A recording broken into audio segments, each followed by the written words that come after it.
Now let's jump right in and go straight to the Australian tomorrow. PM safety switch to hit net zero. Scott Morrison's plan for net zero emissions by 2050 will go to Cabinet on Wednesday, with Energy Minister Angus Taylor seeking to reassure Nationals MPs that the major shift in climate policy will not come at the cost of reliable power generation or undermine high-emitting regional industries.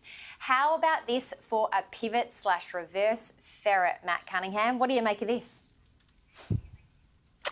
Well, it's the issue of our times, isn't it? I mean, and it's all over, the front page of pretty much every newspaper tomorrow, and it's the challenge that the coalition has ahead of us. But I don't think the Nationals are just going to give in too easily. It's clear that they want a good deal out of any agreement to sign up to net zero emissions by 2050. And, Barnaby Joyce and some of his colleagues there, Matt Cunningham, Bridget McKenzie, they're going to fight really hard to make sure that people in rural and regional areas are no better off by any agreement that we might sign up to. And I think that's absolutely fair enough. That's what they're elected by their voters in those regions for.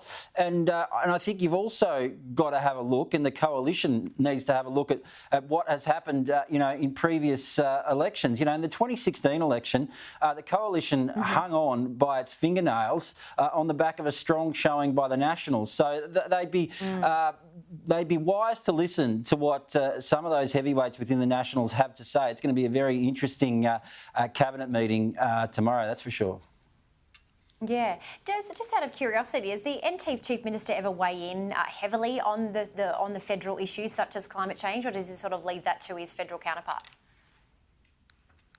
Oh, look, the NT government, has some policies. They've signed up to net zero by 2050, but they've given no indication of what it's going to cost. They've got a commitment to 50% renewable energy by 2030, but we got a hold of a report that they'd been trying to keep secret just a couple of weeks ago, Jenna, that showed that was going to add about $300 a year to the average electricity bill. So, they certainly say all the right things, but I'm not sure that they've nutted out a detailed plan as to how they're going to achieve some of these things. They've just announced a massive upgrade of the Darwin and Catherine electricity system, but I'm told that's going to cost at least $350 million. So, they have all of these ideas, as we see at the federal level, but I think the big question in a lot of voters' minds is what all of this is going to cost, and that's the one question that the politicians never really seem to be too keen to answer.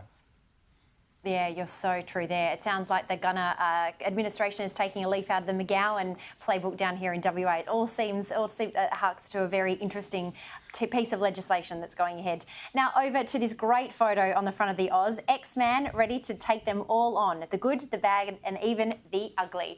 Former Senate power broker Nick Xenophon is steeling himself to return to federal politics and run as an independent candidate at the next federal election.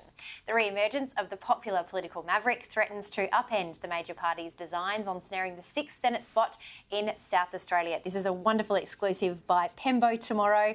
Look, do you think that the Australian public would welcome the return of the X-Man?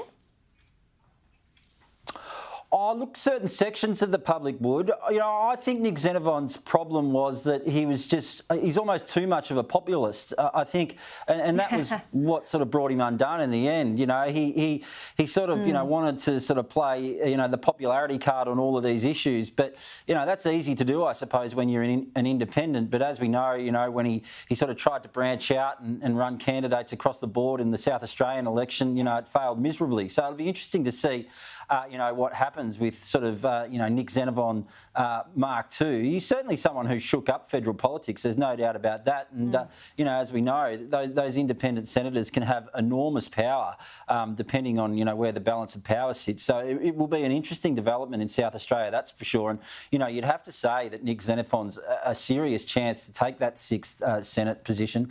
I think most people would think that he'll attract a significant amount of the vote, and I think he's probably a good show.